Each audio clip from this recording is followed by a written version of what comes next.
2009. We do have a public comment person, so Mr. Danny D., would you just come up to the middle here and Sure. You have 3 minutes. Okay, great. Thank you. Appreciate your coming in. Sure. Okay, the main reason why I'm here today is to basically urge all of you and board to follow in the footsteps of Hillsborough County. Whatever it takes, whatever steps and procedures are necessary to get penny sales tax for the election coming up in 2020. It's about time. It's way overdue. Mr. Miller will tell you how many times I've emailed him to expand service in Pinellas County. It's 2019. I'm a former employee here. I retired about 4.5 years ago.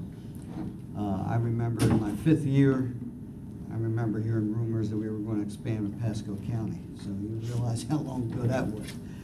So whatever steps necessary to do that, to try to get this sales tax on the ballot so that people in Pinellas County can vote on it, get it passed. Of course, there would have to be some type of campaign to urge these people here in Pinellas County to vote for it. And I also have submitted what I believe would be, I call it minimal.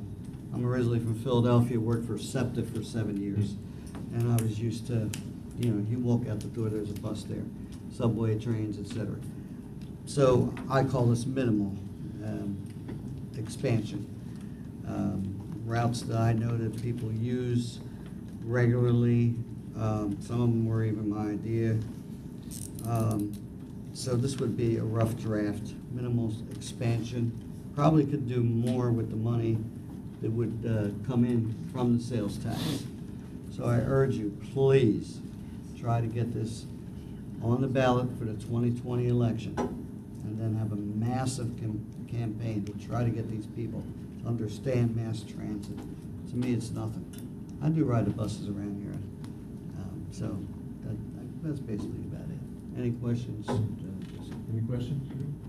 Thank you very much for coming in. I'm a Burlington County, New Jersey resident for many, many years, and rode across the river to use SEPTA or going to the ballparks and all those kinds of things. Okay. So I drove up there also. I know SEPTA has an outstanding service, and as a matter of fact, one of our maintenance people is a former SEPTA guy.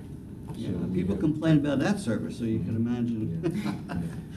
So, yeah, thank you please. very much for coming in. I think pleasure. I heard you and Brad talking about going to a planning meeting that's coming up later this week. And there are opportunities for all kinds of public meetings to get this point across, and we concur with you 100%. Okay, and that would be obviously open, Mr. Miller, to present this again. Okay, yeah, he has my email, so he's going to I'll send you an email. let me know. Do you have other copies of that? Or did you pass them all out? Yeah, you can make. Oh, you? Yeah, if you Okay. could, A copy. you can forward that to the board too. I think their meeting's on the 23rd. I probably Yeah. could make that, or you can just forward all that Okay. information. Yeah, thank you very much. It was very detailed. You're welcome. I appreciate it. You have this? You will have this? I have it. Okay. Okay, thank you very much for coming in, You're sir. welcome. Any other public comment? Okay, moving ahead to action items, approval of the minutes. Move approval? Maybe second? Second. Thanks. All in favor? Aye. Aye. Okay, thank you. We have a new board member, Mr. Al Britton, and if you want to just say hi for a second and tell us a little bit about yourself. Well, I'm new to the PSTA board, and I really wanted to be on the planning committee because Clearwater has a lot. I'm from Clearwater. I'm a council member in Clearwater, and I haven't quite been there a year yet. I was elected last March, but born and raised in Clearwater, lived there all my life, been very active for years, decades, and transportation is a big thing for Clearwater. So I'm really honored to be on this board and to have a say. Appreciate being on it and hope to contribute. Got some ideas as we go through some meetings on what I'd like to see. And I've talked to Brad about that before, so thank you very much for having me on this board. Thank you. Okay, next, State Road 60 Memorial Interchange, letter of support, Cassandra. Yes, so we've talked about this particular project within the context of the regional system before. The State Road 60 interchange where I-275 comes together with the veterans, it's over in Hillsborough County, but it has a significant impact on the transportation conditions for Pinellas County residents, especially as the department starts to look at renewing that bridge and rebuilding it with additional lanes. The interchange continues to become a bottleneck for both traffic conditions as well as our bus service that goes over to the airport and to downtown Tampa. The department has not programmed this interchange for their in their work program. However, there is a movement with the local organizations and the business community to get that from a state level programmed into the FDOT work program. And so this is a letter of support, requesting a letter of support for this project to be advanced into the work program. In the past, this board has agreed that this, although this is not a project within Pinellas County, it does greatly affect Pinellas County and our ability to connect to major employment centers of the region, Gateway and West Shore. And so there is a draft letter included in your packet, and staff recommends the approval of the advancement of this project, as well as continued collaboration with District 7 on transit's use of this corridor and that interchange. Okay, questions?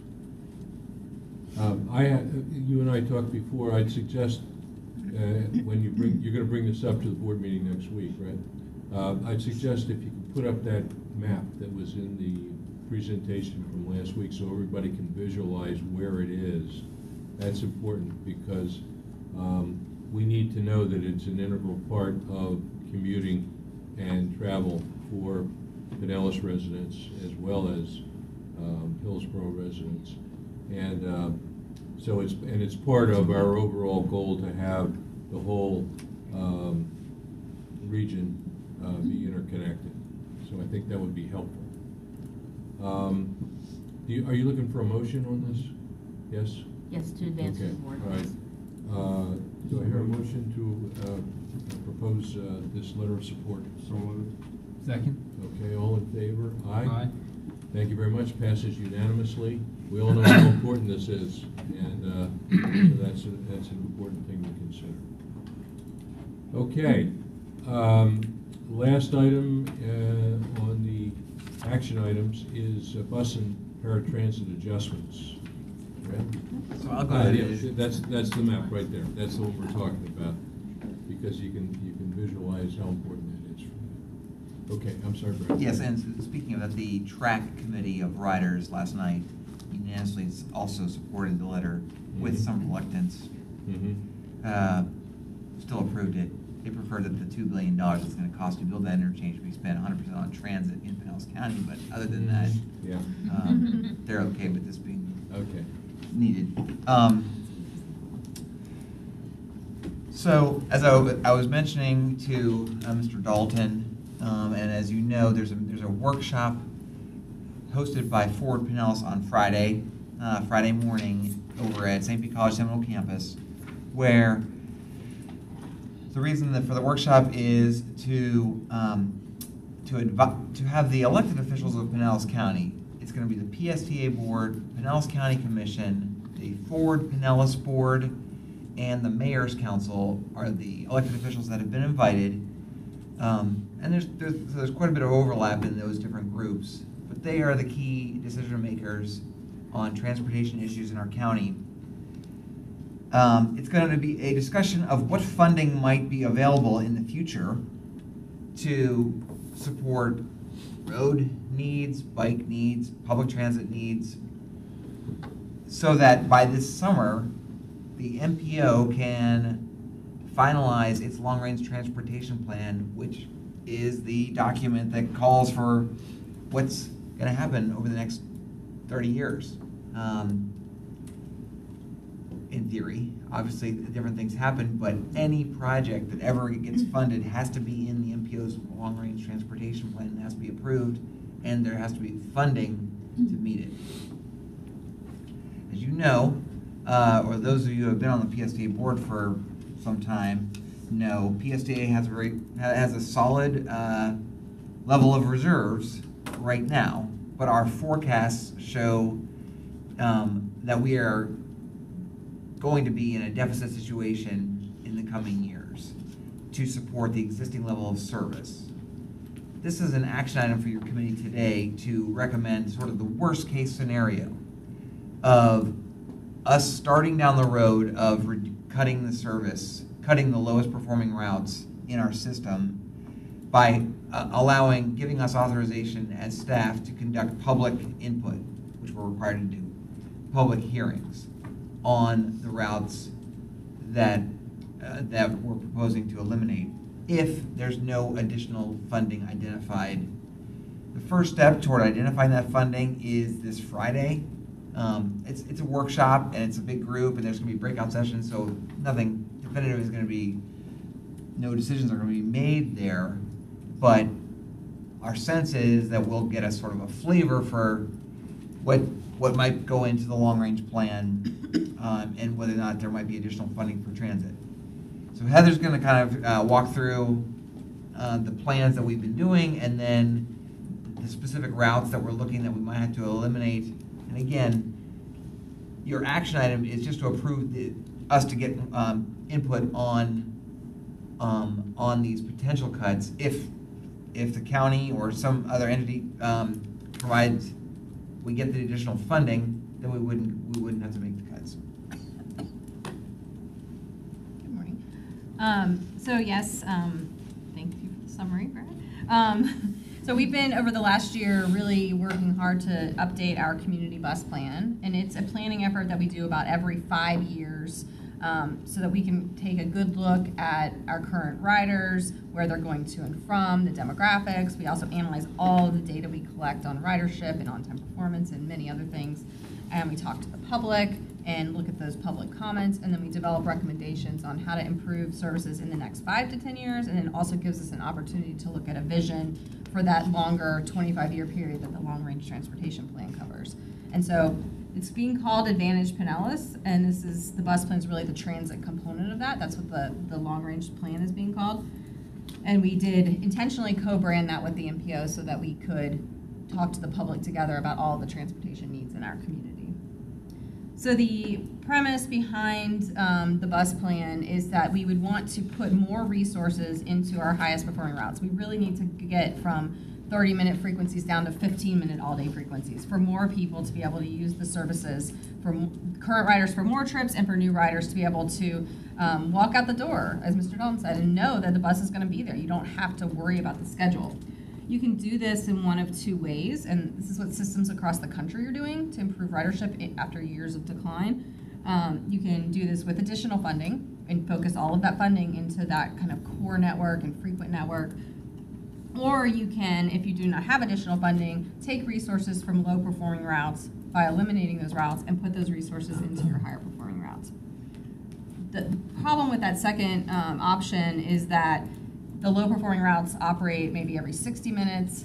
They don't take as many resources. It might only cost a few $100,000 to run one of those, whereas to improve some of these better routes to 15 minutes could cost $2 million. So you have to cut a lot of low-performing routes, and that starts to be painful because people do use them, just not at the same level they use other routes.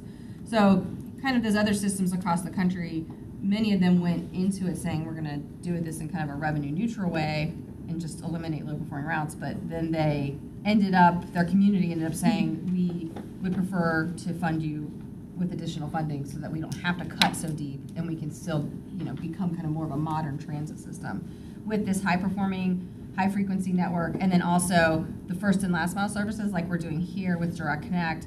Other places all around the country are kind of looking at our model and trying to follow that to connect people into that frequent network. So right now, however, as Brad mentioned, our budget forecast is showing that this year we have a operating deficit about 1.7 million. So our options would be to take that out of reserves or to go ahead and make cuts now to not have to dip into reserves right now. And then out here in 2022, when we start to see our reserves going down, we'd have to make cuts then also. So we can cut now a little bit and then cut more in 2022. So that is what we are talking about today. In the past, we've been able to find savings in our operations so that we didn't have to cut service, and we've been able to come in under budget, but we've been doing that for so many years that we've kind of squeezed everything we can out of our system. And that's kind of what this graph shows. All these letters at the bottom are peer agencies that are part of the bus benchmarking group, and of all of these, we are currently the most efficient in terms of our operating costs per vehicle hour. So we are providing almost double the service, as the agency on the far right for the same amount of dollars. So we are really efficient, but like I said, there's just not a lot more we can cut with internally other than service at this point. We also are among the lowest funded agencies. Our per capita operation spending is the lowest among all of these cities. So cities like Buffalo and Kansas City have almost double the operating spending that we do. These three in blue, Hillsborough, Indianapolis, and Broward, passed funding ballot initiatives this year. Hillsborough and Broward were sales tax, and Indianapolis was an income tax, and so all of those will be moving kind of way up in the list. Hillsborough will have, I think, triple the funding that we have. So that's just a fact. So again, option one is that in the situation with no additional funding, talking about some service cuts now. And then option two, and this is the kind of in that gas tax range that's being talked about, 5 million to 15 million of annual recurring funding would allow us to maintain the system we have today. At the low end, we would just maintain completely. Up towards 15 million, we might be able to invest a little bit more in a few services. We might be able to improve frequency on a couple of routes, do the Clearwater Beach to TIA Express that's been long planned, and then also have money to match other projects. FDOT right now is prepared to give us money for improvements to the 100X on 275, which will eventually run in this on the shoulders. They're doing a bus on shoulders project, but we right now don't have the match funding to be able to say we can accept those dollars. And then number three, with 50 to 80 million of recurring funding, which is obviously more in that kind of sales tax range, we really would be able to provide the system that we believe our community needs in terms of 15 to 30 minute service across the network instead of 30 to 60 minute. And then more evening and weekend as well, which is always requested.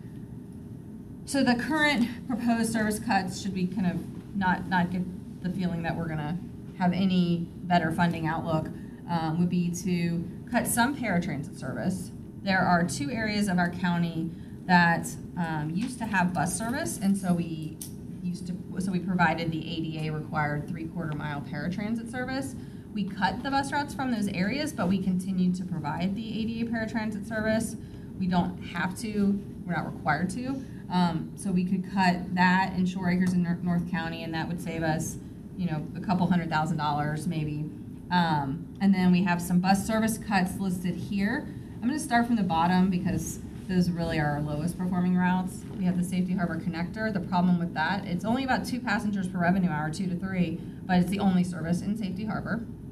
The Route 58 serves Bryan Dairy Road. It's the only direct service to St. Pete College. The track actually last night talked about, maybe we could dig a little deeper as to why people aren't really riding it to go to St. Pete College. Maybe it's not serving their origins, or we could maybe do some more analysis there.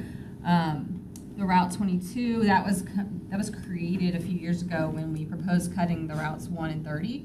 Instead of completely eliminating service from that area, we combined them and made this Route 22, but it continues to be a low-performing service. And then Route 16, the southern portion is actually pretty high-performing, so what we're proposing is that we would cut the north section, north of 38th Avenue, and then divert Route 38th from Beach Drive, and so Route 38 would instead cover the southern portion of 16th Street in St. Petersburg. And then Route 5, which is on 5th Avenue North in St. Petersburg, so that west of Grand Central ridership starts to drop off. So the proposal is just to run service between Grand Central and downtown to connect the neighborhoods to, a lot of people use that route to go to Grand Central or downtown to transfer to other routes. So that's what's on the table now. When you get into routes like the 5 and the 16, those do start to become, you know, a little higher performing. You're talking 6 to 10 passengers per hour. So it's, you know, not as good as some of our other routes, but you're still gonna, people are still gonna feel a little more pain as we start to go into those routes. And then we, of course, don't really want to do this. Our community is always requesting more service. Our current riders request evening, weekend, and frequency improvements. The non-riders, people are often asking us for more direct service to the airport, more park and ride type services, more trolley services, and then more regional service. And then our local jurisdictions, all of these listed here have over the last year requested additional transit services or facilities, and we just don't have the funding to provide them. Most of these are requesting some kind of trolley service to their city. So again, we get a lot of requests for service, and we would love to be able to do this and to truly meet our community's needs, but just aren't able to at the current moment. And finally, this is an action item, as Brad said, to authorize us to request that the board authorize us to hold public hearings should we think we need to move forward with the service cuts. Questions? I have a couple of questions. The 814, the Safety Harbor Connector, couldn't that be covered with Uber, first mile, last mile kind of an approach? There's got to be a stop near there. It can. We have had some requests to put in a direct connect stop at Countryside Mall because a lot of people use the service to connect in. Right. I think we do need to evaluate the subsidy we provide on direct connect because our outreach team has been riding the connector routes and talking to riders and trying to teach them about direct connect, and some of them either they just use the route to go, they only ride that route, they don't transfer. That's not as much the case on Safety Harbor, but that is the case on the others. Or they say that they're limited income and the additional funding for a couple dollars a trip for direct connect is just too much for them in addition to their bus fare. So I think that is something we're looking at. It's an alternative for some people, but I don't know that it works for everyone. Right. So I think we're working through that a little bit. Okay. And the second question I had is if we use a gas tax revenue has been dropping. That may not be a reliable source because of people buying more efficient cars and you know other factors. But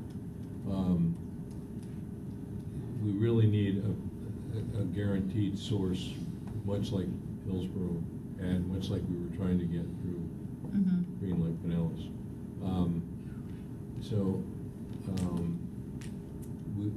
We need to focus on a definitive tax source that's going to be long-term, I think, as opposed to something that's diminishing.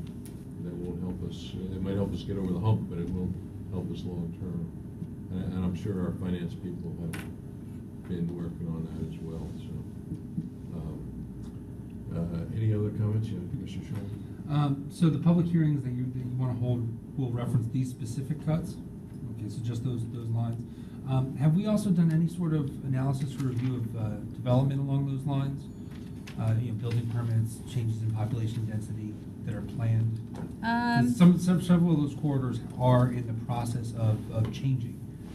Not to the level of building permits. I would say we work with the MPO looking at land uses, but it seems that the MPO's focus on future land uses on more of the higher ridership corridors and the higher traffic corridors. Can you go back to the list? But I wouldn't say we've done like a building permit specific analysis.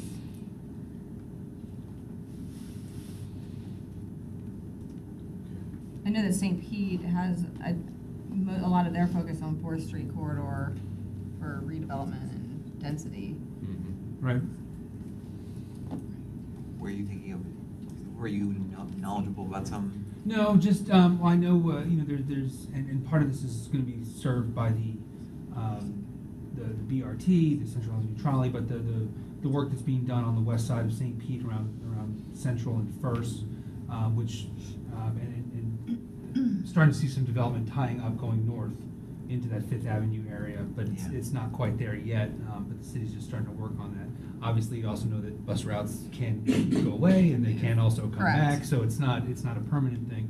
I just wasn't sure if we were looking at, I'm not directly familiar with any other than anecdotal. Well, and to your point, looking at that longer range planning and, you know, what we recommend today, for example, in terms of increasing frequency on roads like 34th Street or State Road 60, in the longer term, as perhaps more density comes to other quarters like Park Boulevard and even 580, we would likely want to improve frequency in those areas as well to kind of match that the more dense development. And that is something we talk with the MPO about in terms of the longer term vision plan. And I think that does speak to the need that today's needs there's going to be even more needs in the future for this better service in more parts of our county. And so that you're correct. If 16th Street started building up, we would want to put service all the way back up 16th Street at some point. Yeah, there's been talk about that, especially given the change to 9th now. Mhm. And slowing that corridor down, 16th is going to take that Right. place of that. So, has the track committee, were they shown this last night? Yes, they were. Okay, what were their thoughts? Oh, I think they understood. I think there definitely is concern.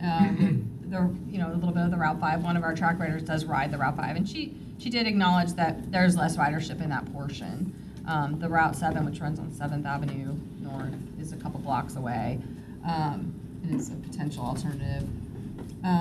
They also, and later in the meeting, there was a discussion about how track members could kind of help us. And so they were very interested in just helping to grow ridership, and they kind of went off on that track of how can they help on some of these corridors, like the Jolly Trolley, for example, goes right by a senior living condo complex, but nobody gets on there. Like, how can they start helping us with outreach and some of that? So I think they kind of took a different path. They accepted this, they approved it. With reluctance. With reluctance. Of course, I mean, they don't want some of these routes cut either. We'll just call it discussion. Yeah, but that's That's really how. State Road 60 money we put onto this instead. And I appreciate the fact that the track folks are interested in getting involved and that their input was Mhm. taken into this. I'm in favor, regardless of the budget, at any given point, looking at underperforming routes and seeing if it makes sense to shift funds to higher performing routes to increase ridership. Increased ridership leads to more ridership and desire Right. to have more lines, which leads to more funding sources. So we don't need to be withering on the vine as the season continues. So I appreciate the work that's been done. I'm in favor of moving forward with this. Mr. Over. Well, I'm in favor of moving forward on it. You know, I see a lot of these, you know, there's changes in a lot of these things that happen, and we just got to keep an eye on that. But I would be in favor of it. Do we have, this is sort of a generic question, but do we have I know we have a social obligation, but do we have a contractual obligation in any way to keep some level of service for anywhere in the county? You know, in other words, if we start cutting some of these routes, some of these people may have little or no public transit, and so I don't know what the ramifications are from I mean, I know what they are from a social standpoint, but I don't know what they are from a contractual obligation standpoint to maintain that. Obviously, it makes good business sense for us to make these shifts, but I don't know what the guidelines are on the social aspect of these kinds of things. Do we have any guidance at all on that? Well, I know that is a concern. I mean, that's a valid concern that has been acted upon. You know, we have received letters from cities, certainly comments over the years from PSTA board members Right. about areas of the county that are paying the property tax to fund it, and they get no service.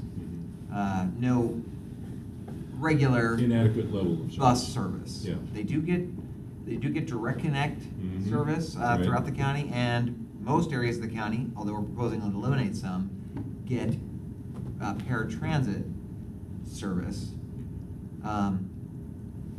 In this proposal that we're gonna get public input on, Shore Acres and East Lake essentially would not get any, would have nothing. I guess maybe they could get direct connect. Right. Okay. Now, we just bought a bunch of new small buses for the northern routes. Are they, Not just the northern routes. I mean, they're gonna be used around the county. okay, all right, okay. And on those northern routes. Yeah. And on the 2 remaining northern routes. Okay, all right, I just want to make sure we didn't buy buses that we didn't need at some point, but we'll use them elsewhere. Yeah. Okay. All right, and then the other thing that we need to work on from funding it, Heather, and I don't know if that's going to be a part of your talk, is we have some cities that do not participate in PSTA, and yet they get some level of service. So we need to do what we can to get them into the fold and have them pay their appropriate obligation percentage so that we can get that funding as well. And that's And been, are we working on that actively? it's been talked about, but I don't know that PSTA has any way to compel them to join the authority. And so I think that's the challenge with that, potential solution. Okay. All right, so you're looking for a motion and a vote to move this forward? Okay. I move to authorize PSTA to hold the public hearings. Okay, all in favor? Aye. Okay, passes unanimously. Thank you for your help on this. Thank you. And please keep us up to date on what's happening. We want to do everything we can to build ridership, but we also want to make sure that we're providing some level of coverage where it's needed. Okay. Future meeting subjects. Anything? Wes, go ahead. So actually, to follow Commissioner Barclay's comments, I'd like to see us actually look at the areas of the county that aren't paying, that aren't members of PSTA, as well as those areas where we provide contract service.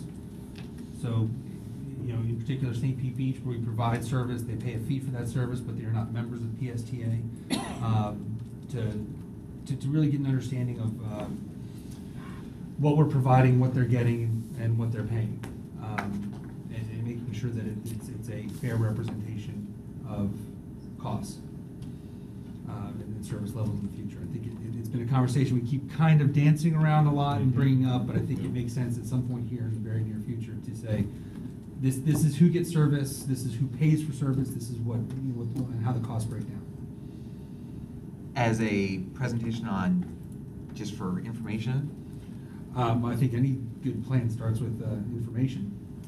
My hope would be to take that information and then determine if there's anything actionable from that. okay. Yeah. Sure. I don't necessarily, I have some ideas of what may be actionable, but until I actually know more about the particulars of it, I think it would be premature to come up with a solution before fully understanding the situation, the current.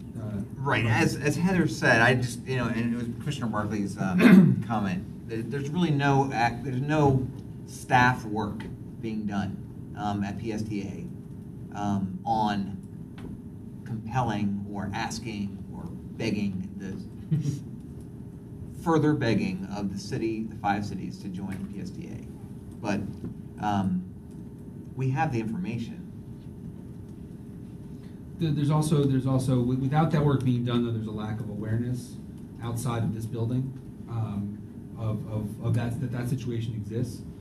Prior to joining the PSTA board, I didn't know, and I thought, pretty much, I know what's going on around the county. No idea that those municipalities were not part of PSTA. So, and like I said, I know we also provide contract service to some of those areas. That should be investigated as to whether or not that is the most appropriate. Are we providing the right value to the rest of our PSTA member municipalities by providing that contract service at that contract rate?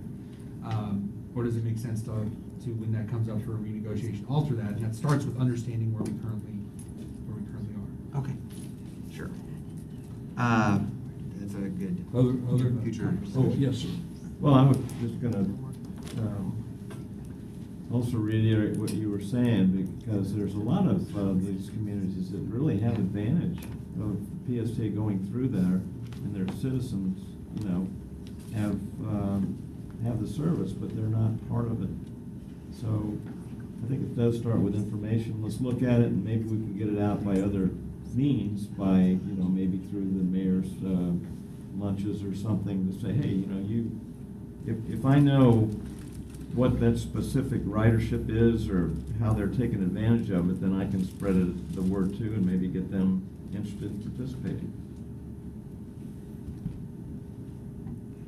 There are 24 cities in Pinellas County, as you know, and there are 4 cities that do not levy the PSTA ad valorem property tax.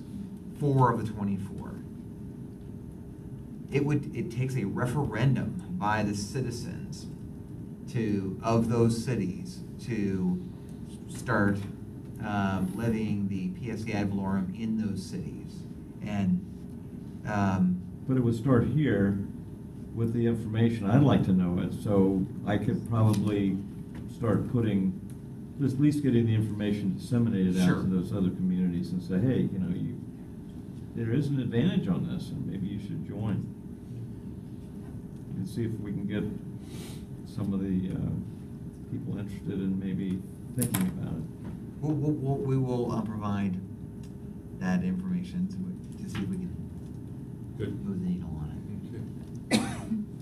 All right, any other future meeting subjects we're planning on?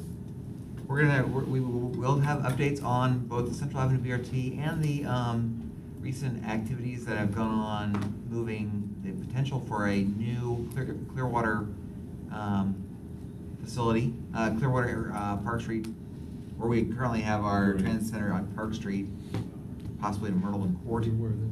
We're working on yes, that. I'm aware of it. Yeah. Very aware of it. Yeah. And probably next month we'll probably also, pending I think a vote by the city of Clearwater, update you on our plans for spring break 2019 Okay, and the services will be provided up there. good. Okay. And in Dunedin with the Toronto Blue Jays Right. as well. All right. Can I ask? Yeah, excuse me, one second, no, we're good on time, so. We are covering the Phillies already. Phillies are not a problem because that's going right down main roads already, right? We have bus service that goes right by, Right at the corner, yeah. yeah. The Phillies have for years chartered specific groups, charter trips to the Philly Stadium with our same contractor, Jolly Trolley. So they do have service, Mhm. done a little bit differently. Mhm. The Dunedin, the Toronto Blue Jays spring training facility, what we do is provide a park and ride. The city of Dunedin gives folks a free parking area, and then they catch the trolley to and from the stadium. Right, okay. We talked to the Phillies about whether they wanted to do something similar, and they declined. Okay, all right. At least for now. Yes, Commissioner Schulman, go ahead. Is there an update on the autonomous vehicle test that was supposed to take place in St. Pete? I know that there was a hold on permitting at the federal level a couple months ago. Has that moved anywhere? I will find out this afternoon at Cassandra and my one-on-one, and pending on Cassandra, that will be scheduled for the committee. Okay. If there's any movement. That's a good question. To be seen. We're working on it. Shutdown. We're working on it. Helping, The federal government shut down? not helping. When did that start? Yeah. That must be recent. Yeah, I'd like to introduce you to Rip Van Winkle. When are you gonna be 2019? Okay, All right, if there's no further business, let's adjourn this meeting. And thank you very much for attending.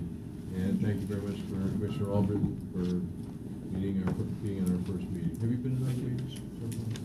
I've been Came to to the one board? PSTA meeting. Yeah, okay. Yeah. good. So, yes, as a matter of fact. I do Mr. Albritton want is to actually talk- the talk to veteran Brad now. We have about- two new board members that'll be having their very first board meeting. All right. Newer than him. You know, since 2000, probably 3 are newer than him. 10, we have an, you know, on Fourth Northwest. Street in Vernon, we have Yeah. that big line that is a perfect transportation center. for Right. PSTA. Yeah, I went out to look at it. Oh, yeah. Yes, Yes. it is. I understand that you don't have funding for the construction of that, but you do have funding for. Yeah, she's linked it up.